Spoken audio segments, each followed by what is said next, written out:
Hello welcome to my channel. ನಾನಿವತ್ತು ಹೋಗ್ತಾ ಇರೋದು 2ನೇ ಮಂತ್ರಾಲಯ ಹೋಲುವ ರಾಯರ ಸನ್ನಿಧಿಗೆ. ಈ ಸನ್ನಿಧಿ ಎಲ್ಲಿದೆ ಅಂದರೆ ಹಗರಿಬೊಮ್ಮನಹಳ್ಳಿಯಿಂದ 4 ಕಿಲೋಮೀಟ್ರು ಇಲ್ಲ 5 ಕಿಲೋಮೀಟ್ರ್ ಆಗುತ್ತೆ. ಇದು ಅಲ್ಲಿ ಬಂದ್ಬಿಟ್ಟು ಕಡ್ಲಬಾಳು ಅನ್ನೋ ಒಂದು ಗ್ರಾಮದಲ್ಲಿದೆ. ಇದು ಹೋಗೋಕ್ಕಿಂತ ಮುಂಚೆ ನಾವು ಹೋಗ್ಬೇಕಾಗಿರೋದು ಕೊಟ್ಟೂರು ಮಾರ್ಗದಲ್ಲಿ ಕೊಟ್ಟೂರು ಮತ್ತು ಬಂದ್ಬಿಟ್ಟು ಹಗರಿಬೊಮ್ಮನಹಳ್ಳಿ ಈ ರೂಟಲ್ಲಿ ಹೋಗಬೇಕು. ಹಾಗಾಗಿ ಬೆಳಗ್ಗೆನೇ ಎದ್ಬಿಟ್ಟು ನಾನು ಹೊರಟೆ. ಬಂದು ಪೆಟ್ರೋಲ್ ಹಾಕ್ಸ್ಕೊಂಡು ಮುಂದೆ ಹೋಗೋಣ ಅಂದ್ಕೊಂಡು ನಾನಿಲ್ಲಿ ಪೆಟ್ರೋಲ್ನ ಫಿಲ್ ಮಾಡಿಕೊಂಡು ಹೊರಟೆ. ಇಲ್ಲಿ ಬಂದ್ಬಿಟ್ಟು ಕೊಟ್ಟೂರು ಒಂದು ವಿಶೇಷವಾದ ಜಾಗ, ಇದು ಹೌದು. ಇದರ ಬಗ್ಗೆ ನೆಕ್ಸ್ಟು ನಾನು ನಿಮಗೆ ವಿಶ್ಲೇಷಣೆ ಕೊಡ್ತೀನಿ ನಿಮಗೆ. ಇದು ಹೋಗ್ತಾ ರೈಟ್ ಸೈಡಿಗೆ ಹೋದರೆ ನೀವು ಆ ಕೊಟ್ಟೂರೇಶ್ವರನ ದೇವಸ್ಥಾನಕ್ಕೆ ಹೋಗ್ಬೋದು. ಇದು ದೇವಸ್ಥಾನಕ್ಕೆ ಈ ರೂಟಲ್ಲಿ ಹೋಗಿ ನಿಮಗೆ ಇಲ್ಲಿ ಕಾಣ್ತಿದೆಯಲ್ಲ ರೈಟ್ ಸೈಡ್, ಆ ಬೋರ್ಡಲ್ಲಿ ಹೋಗ್ಬೋದು. ಆ ಬೋರ್ಡಿನ ಕೆಳಗಡೆ ರೋಡಲ್ಲಿ ಹೋದರೆ ಸಿಗುತ್ತೆ, ಮತ್ತು ಇನ್ನು ಮುಂದೆ ಸಿಗುತ್ತೆ. ಹಗರಿಬೊಮ್ಮನಹಳ್ಳಿಯಲ್ಲಿ ಕನ್ನಿಕಾ ಪರಮೇಶ್ವರಿ ಟೆಂಪಲ್ ಇದು. ಹೀಗೆ ನಾವು ಹೋಗ್ತಾ ರೋಡಲ್ಲಿ ಮುಂದೆ ಹೋಗ್ತಾ ರೈಟ್ ಸೈಡ್ ತೊಗೊಂಡು ಇದೇ ರೂಟಲ್ಲಿ ಮುಂದೆ ಹೋಗ್ತಾ ನಿಮಗೆ ಇಲ್ಲಿ ಒಂದು ರೈಲ್ವೆ ಬ್ರಿಡ್ಜ್ ಸಿಗುತ್ತೆ. ರೈಲ್ವೆ ಬ್ರಿಡ್ಜ್ ದಾಟಿ ಮುಂದೆ ಹೋಗ್ತಾ ನಿಮಗೆ ಈ ರೂಟಲ್ಲಿ ಮುಂದೆ ಹೋಗ್ತಾ, ಇದು ಅಂದರೆ ನಿಮಗೆ ಬಂದ್ಬಿಟ್ಟು ಹೊಸಪೇಟೆ ರೋಡ್, ಅಲ್ಲಿ ಹೋಗ್ತಾ ಹಗರಿಬೊಮ್ಮನಹಳ್ಳಿಯಿಂದ ಲೆಫ್ಟ್ ಸೈಡ್ ಇಲ್ಲಿ ತೊಗೊಬೇಕು ನೀವು. ಈ ಲೆಫ್ಟ್ ಸೈಡಲ್ಲಿ ನೀವು ರೂಟ್ ತಗೊಂಡು ಇಲ್ಲಿ ಒಂದು ರೈಲ್ವೆ ಬ್ರಿಡ್ಜ್ ಬರುತ್ತೆ. ಇದನ್ನು ದಾಟಿ ನೀವು ಇದೇ ರೂಟಲ್ಲಿ ಹೋಗ್ತಾ ಕಡ್ಲಬಾಳು ಅಂತ ಕೇಳಿದರೆ ಹೇಳ್ತಾರೆ. ಇದು ಬಂದ್ಬಿಟ್ಟು ನಿಮಗೆ ಇಲ್ಲಿ ರಾಯರ ನಿಮಗೆ ಒಂದು ಮಹಿಮೆ ಅನ್ನೋದು ನೀವು ಇಲ್ಲಿ ತಿಳ್ಕೊಬೋದು. ನೀವು ಆ್ಯಕ್ಚುಲಿ ಯಾವ ರೀತಿ ಅಂತ ಅಂದರೆ ಇಲ್ಲಿನ ಒಬ್ಬರು ಭಕ್ತರು ಬೆಂಗಳೂರಲ್ಲಿ ಕೆಲಸ ಮಾಡ್ತಿದ್ದವರು ಎಲ್ಲ ಬಿಟ್ಟು ಬಂದ್ಬಿಟ್ಟು ರಾಯರ ಸೇವೆ ಮಾಡ್ತಾಯಿದ್ದಾರೆ ಇಲ್ಲಿ. ಅದ್ರ ಬಗ್ಗೆ ನೀವು ಏನೇ ತಿಳ್ಕೊಬೇಕು ಅಂತಂದ್ರೂ ಈ ಮುಂದಿನ ವೀಡಿಯೋದಲ್ಲಿ ನೋಡ್ಬೋದು. ಇಲ್ಲಿನ ಹುಡುಗರು ಕೇಳಿದೆ ರೂಟ್. ನಾನು ಲಾಸ್ಟ್ ಟೈಮ್ ಬಂದಾಗ ಇದು ಇಲ್ಲಿಂದ ಬಂದು ಒಂದು 50 ಮೀಟರ್ಸ್ 100 ಮೀಟರ್ಸ್ ಇದೆ.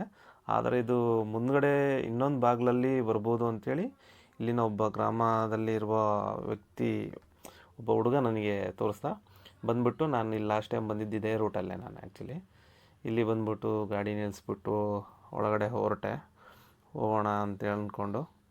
ಇದು ಬಂದ್ಬಿಟ್ಟು ರಾಯರ ಎಂಟ್ರೆನ್ಸ್. ಈ ಕಡೆ ಜಾಗದಲ್ಲಿ ನಾನು ಗಾಡಿ ಬಿಟ್ಟು ಪಾರ್ಕ್ ಮಾಡಿ ಒಳಗಡೆ ಹೋಗ್ತಾ ನೀವು ನೋಡ್ಬೋದು ಇಷ್ಟು ವಿಶಾಲವಾಗಿದೆ ಈ ಜಾಗ ಅಂಥೇಳಿ. ಇಲ್ಲಿನ ಸ್ಪೆಷಲ್ ಏನಂತಂದರೆ ವೈಷ್ಣವ ವಂಶಸ್ಥರು ಇದ್ರಲ್ಲ, ಅದರಲ್ಲಿ ವಿಠಲಾಚಾರ್ಯ ಅನ್ನೋ ಅವರಿಗೆ ರಾಯರ ಬೃಂದಾವನ ಹೇಗೆ ಸಿಕ್ಕಿದೆ ಅನ್ನೋದು ನೀವು ಈ ಕಥೆಯಲ್ಲಿ ಕೇಳಿದರೆ ಮೈ ಜೂಮ್ ಅನಿಸುತ್ತೆ. ಅದೇನು ಕತೆ ಅಂಥೇಳಿ ಇಲ್ಲಿನ ಅದೇ ವಂಶಕ್ಕೆ ಸೇರಿದವರಿದ್ದಾರೆ, ಅವರು ರಾಯರ ಭಕ್ತರು ಹೇಳ್ತಾರೆ. ಎಷ್ಟು ಚೆನ್ನಾಗಿ ಹೇಳ್ತಾರೆ ಅಂತಂತೇಳಿ ನೀವು ನಿಮ್ಮ ಮುಂದಿನ ವೀಡಿಯೋದಲ್ಲಿ ನೋಡ್ಬೋದು. ನೀವು ನೋಡ್ತಾ ಇದ್ದೀರಲ್ಲ, ಇದು ನೀವು ನೋಡಿದ್ರೆ ಹಳೆ ಮಂತ್ರಾಲಯದಲ್ಲಿ ಹಳೇದ ಕಾಲದಲ್ಲಿ ಯಾವ ರೀತಿ ಇತ್ತು ಅದೇ ರೀತಿ ಕಾಣಿಸುತ್ತೆ.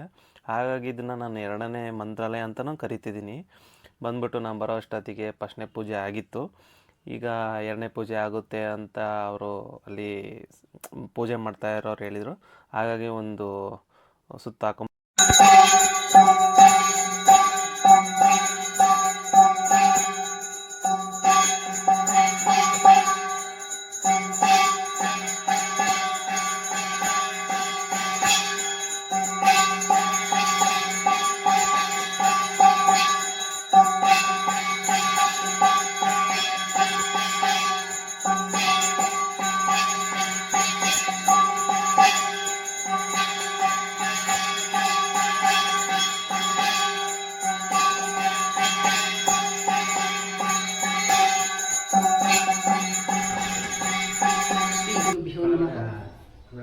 ಈ ದಿನ ನೀವು ಕಡ್ಡಬಾಳಿನಲ್ಲಿ ಈ ಒಂದು ಚರಿತ್ರೆಯನ್ನು ಕೇಳ್ತಾ ಇದ್ದೀರಿ.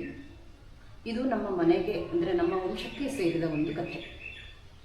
ಇದರಲ್ಲಿ ನಾವು ಕೂತ್ಕೊಂಡಿರೋ ಜಾಗ ಬಂದು ವೇಣುಗೋಪಾಲ ಇದ್ದಾನೆ, ಮತ್ತು ಪ್ರಾಣದೇವರಿದ್ದಾರೆ, ರುದ್ರದೇವರಿದ್ದಾರೆ, ಹಾಗೂ ಶೇಷದೇವರಿದ್ದಾರೆ.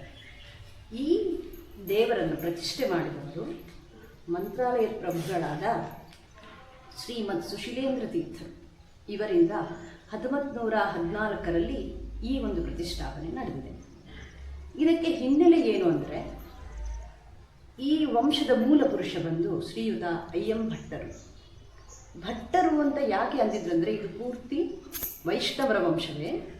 ಆಗಿನ ಕಾಲಕ್ಕೆ ಯಾರು ಪಂಡಿತರು ಅವರಲ್ಲಿ ವಿನಯ ಇದ್ದರೆ ಅವರಿಗೆ ಭಟ್ಟರು ಅಂತ ಬಿರುದು ಕೊಡ್ತಾ ಇದ್ದರಂತೆ. ಇವರು ಆನೆಗುಂದಿಯಲ್ಲಿ ನಿವಾಸಿಗಳಾಗಿದ್ದರು. ಆದರೆ ಆಗಿನ ಕಾಲಕ್ಕೆ ಇದು ಕರ್ನಾಟಕದ ರಾಜಧಾನಿಯಾಗಿದ್ದರಿಂದ ಈ ಅಯ್ಯಂ ಭಟ್ಟರು ಬಾಗಲಕೋಟೆ ಪ್ರಾಂತದ ಕಿರೀಟಪುರದವರಾಗಿದ್ದರೂ ಆನೆಗುಂದಿ ರಾಜರಿಂದ ಆಹುತರಾಗಿ ಇಲ್ಲಿಯೇ ನೆಲೆಸಿದರು. ಇವರು ಸಂಸ್ಕೃತ ಅದ್ಭುತ ಪಂಡಿತರು. ಹೀಗಾಗಿ ರಾಜಾಶ್ರಯವೂ ದೊರೆಯಿತು. ಇವರಿಗೆ 3 ಮಕ್ಕಳು. 2ರ ಬಗ್ಗೆ ಮಾಹಿತಿ ಇಲ್ಲ. 3ನೇಯವರಾದ ಮಧ್ವಾಚಾರ್ಯರು ಎಂಬುವರಿಗೆ 3 ಗಂಡು ಮಕ್ಕಳು, ರಾಮಾಚಾರ್ಯ, ವಿಠಲಾಚಾರ್ಯ ಹಾಗೂ ಕಿರೀಟಾಚಾರ್ಯ ಅಂತ 3 ಜನ ಮಕ್ಕಳು. ಆ ರಾಮಾಚಾರ್ಯರ ವಂಶವೇ ಈಗ ನಡೆದು ಬಂದಿರುವುದು. ವಿಠಲಾಚಾರ್ಯ ಎಂಬುವವರೇ ಶ್ರೀ ರಾಘವೇಂದ್ರ ಸ್ವಾಮಿಗಳ ಅನನ್ಯ ಭಕ್ತರು. ಅವರಿಗೆ ಕಡಲಬಾಳಿನಲ್ಲಿ ಪೂಜೆಗೊಳ್ಳುತ್ತಿರುವ ರಾಯರ ವೃಂದಾವನ ದೊರಕಿತು. ಇವರ ಜನನ 1731 1826ವರೆಗೂ ಇದ್ದರವರು. ಅವರಿಗೆ ಈ ವೃಂದಾವನ ಹೇಗೆ ದೊರೆಯಿತು ಅಂತ ಒಂದು ಚಿಕ್ಕ ಮಾಹಿತಿ. ಶ್ರೀಯುತ ವಿಠಲಾಚಾರ್ಯರು ಮಹಾಪಂಡಿತರು ಹಾಗೂ ಕವಿಗಳೂ ಆಗಿದ್ದರು. ಪ್ರತಿ ವರ್ಷ ಮಂತ್ರಾಲಯಕ್ಕೆ ಹೋಗಿ ದರ್ಶನ ಮಾಡಿಕೊಂಡು ಸೇವೆ ಸಲ್ಲಿಸಿ ಬರುತ್ತಿದ್ದರು.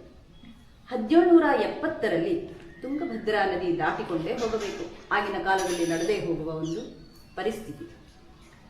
ಹಾಗಾಗಿ ಬಹಳ ಶ್ರಮದಾಯಕವಾಯಿತಂತೆ ಆ ವರ್ಷ. ಆಗ ಅವರು ರಾಯರಲ್ಲಿ ತಮ್ಮ ಪ್ರಾರ್ಥನೆಯನ್ನು ಸಲ್ಲಿಸಿದರು. ದರ್ಶನದ ಭಾಗ್ಯ ಕೊಡಿರೆಂದು ಕೇಳಿಕೊಂಡರು. ಅದೇ ದಿನ ರಾತ್ರಿ ಮಂತ್ರಾಲಯದಲ್ಲಿ ಮಲಗಿರುವ ಇವರಿಗೆ ಸ್ವಪ್ನದಲ್ಲಿ ಶ್ರೀ ರಾಯರು ದರ್ಶನ ಭಾಗ್ಯ ಕೊಟ್ಟು, ನಾಳೆ ನದಿ ಸ್ನಾನಕ್ಕೆ ಹೋಗಿ ನಿಮಗೆ ಚಿಕ್ಕ ಸಾಲಿಗ್ರಾಮದ ಶಿಲೆಯ ವೃಂದಾವನ ಸಿಗುತ್ತದೆ, ಅದನ್ನು ನಿಮ್ಮಲ್ಲೇ ಇಟ್ಟುಕೊಂಡು ಮನಸಾರ ಪೂಜಾದಿಗಳನ್ನು ನೆರವೇರಿಸಿ ನಾವು ಪೂರ್ಣವಾಗಿ ಅದರಲ್ಲಿ ಸನ್ನಿಹಿತರಾಗಿರುತ್ತೇವೆ ಎಂದರು. ಅದರಂತೆ ಸಿಕ್ಕಿತು. ಬಹಳ ಸಂತೋಷದಿಂದ ಆನೆಯೊಂದಿಗೆ ತಂದು ತಮ್ಮ ಸ್ವಗೃಹದಲ್ಲಿಟ್ಟುಕೊಂಡು ಪೂಜೆ ಸಲ್ಲಿಸಿದರು. ಹೀಗೆ ಅವರು 38 ವರ್ಷವಿದ್ದರು. 7 ವರ್ಷ ಕಮಲಾಪುರದಲ್ಲಿ, 1 ವರ್ಷ ನಾರಾಯಣ ದೇವರ ಕೆರೆಯಲ್ಲಿ ಪೂಜೆ ಮಾಡಿದರು. ಇದು ಚಿಕ್ಕ ಮಾಹಿತಿ. ಈಗ ಇವರು ಅಲ್ಲಿಂದ ಇಲ್ಲಿಗೆ ಹೇಗೆ ಬಂದರು ಅನ್ನೋದೊಂದು ದೊಡ್ಡ ಪ್ರಶ್ನೆ. ಅವರು ಕಡಲಬಾಳಿಗೆ ಬಂದ ಮಾಹಿತಿ. ಹರಪನಹಳ್ಳಿ ನಾಯಕರು ತಮ್ಮ ರಾಜ್ಯ ರಕ್ಷಣೆಗಾಗಿ ಉಪನಾಯಕರನ್ನು ನೇಮಿಸಿದ್ದಾರೆ. ಅದರಲ್ಲಿ ಕಡಲಬಾಳಿನಲ್ಲಿ ಮುದ್ದುರಂಗಪ್ಪ ನಾಯಕ ಎನ್ನುವವರಿದ್ದರು. ಆತನಿಗೆ ಜನ್ಮಾಂತರದ ಕರ್ಮದಿಂದ ಅನ್ನವೆಲ್ಲ ಹುಳವಾಗಿ ಕಾಣಿಸುತ್ತಿತ್ತಂತೆ. ಆತ ಕಡಲಬಾಳಪ್ಪನಾದ ಹನುಮಂತ ದೇವರಿಗೆ ಶರಣು ಹೋದ. ಹನುಮಪ್ಪ ಸ್ವಪ್ನದಲ್ಲಿ ಬಂದು ನಾರಾಯಣ ದೇವರ ಕೆರೆಯಲ್ಲಿ ವಿಠಲಾಚಾರ್ಯರಿಂದ ಪೂಜಿತರಾದ ಶ್ರೀ ರಾಘವೇಂದ್ರ ಸ್ವಾಮಿಗಳ ವೃಂದಾವನಕ್ಕೆ ಶರಣಾಗು ಹಾಗೂ ಅವರನ್ನು ಈ ಊರಿಗೆ ಕರೆದುಕೊಂಡು ಬಾ ಎಂದು ಅಪ್ಪಣೆ ಇತ್ತನು. ಅದರಂತೆ ನಡೆದುಕೊಂಡದ್ದರಿಂದ ರೋಗವೂ ವಾಸಿಯಾಯಿತು. ಸಂತೋಷದಿಂದ ರಥೋತ್ಸವವನ್ನು ನಡೆಸಿದನು. ಇದು 1813ರಿಂದ 1814ರಲ್ಲಿ ನಡೆದ ವಿಷಯ. ಮೊದಲ ರಥೋತ್ಸವ ಇದು. ವಿಠಲಾಚಾರ್ಯರು 12 ವರ್ಷ ರಥೋತ್ಸವ ನಡೆಸಿದರು, ಧನ್ಯರಾದರು. ಇವರು 95 ವರ್ಷವಾದ ಮೇಲೆ ಕಾಲವಾದರು. ಇವರ ಕಾಲಕ್ಕೆ 22 ಬ್ರಾಹ್ಮಣರ ಮನೆಗಳಿದ್ದವು. ಮುದ್ದುರಂಗಪ್ಪ ನಾಯಕ 40 ದಿನ ಈ ಬ್ರಾಹ್ಮಣರ ಮನೆಗೆ ಹೋಗಿ ಮಧುಕರ ವೃತ್ತಿಯನ್ನು ಮಾಡಿ ತನ್ನ ರೋಗವನ್ನು ಕಳೆದುಕೊಂಡ. ಇದು ಒಂದು ಚಿಕ್ಕ ಮಾಹಿತಿ. ಆ ವಂಶ ಇನ್ನೂ ಮುಂದುವರಿತಾ ಇದೆ. ಯಾವ ವಿಠಲಾಚಾರ್ಯರಿಗೆ ಈ ವೃಂದಾವನ ಸಿಕ್ಕಿದೆ ಅವರೇ ವೃಕ್ಷದ ಮೂಲಕ ಇದೇ ಪ್ರಾಂಗಣದಲ್ಲಿ ಇದ್ದಾರೆ. ಅಲ್ಲಿ ಎಲ್ಲ ಊರಿನ ಜನ ಬಂದು ನಮಸ್ಕಾರ ಹಾಕ್ಕೊಳ್ತಾರೆ. ಎಷ್ಟೋ ಜನಕ್ಕೆ ಪ್ರಸಾದವಾಗಿದೆ. ಇಲ್ಲಿ ಕೆಲಸ ಮಾಡುವವರಿಗೂ ರಾಘವೇಂದ್ರ ಸ್ವಾಮಿಗಳು ದರ್ಶನ ಕೊಟ್ಟಿದ್ದಾರೆ. ಈಗ ಇಲ್ಲಿ ನಡೆದುಕೊಂಡು ಫೈನಲಿ ರಾಯರ ದರ್ಶನ ಮುಗಿಸ್ಕೊಂಡು ಅದರ ಬಗ್ಗೆ ಎಲ್ಲ ವಿಶೇಷತೆಗಳನ್ನು ತಿಳ್ಕೊಂಡು ಆ ಪ್ರಸಾದವನ್ನು ಸ್ವೀಕರಿಸಿ ಮತ್ತೆ ನಾನು ರಿಟರ್ನ್ ಹೋಗ್ತಾ ಇದ್ದೀನಿ. ಪ್ಲೀಸ್ ಎಲ್ಲ ಫಾಲೋ ಮಾಡಿ, ಸಬ್ಸ್ಕ್ರೈಬ್ ಮಾಡಿ ಮತ್ತು ಅತಿ ಹೆಚ್ಚಾಗಿ ಶೇರ್ ಮಾಡಿ. ರಾಯರ ಭಕ್ತರಾಗಿ ನಾನು ರಾಯರ ಭಕ್ತ, ಸಪೋರ್ಟ್ ಮಾಡಿ please. Thank you and bye.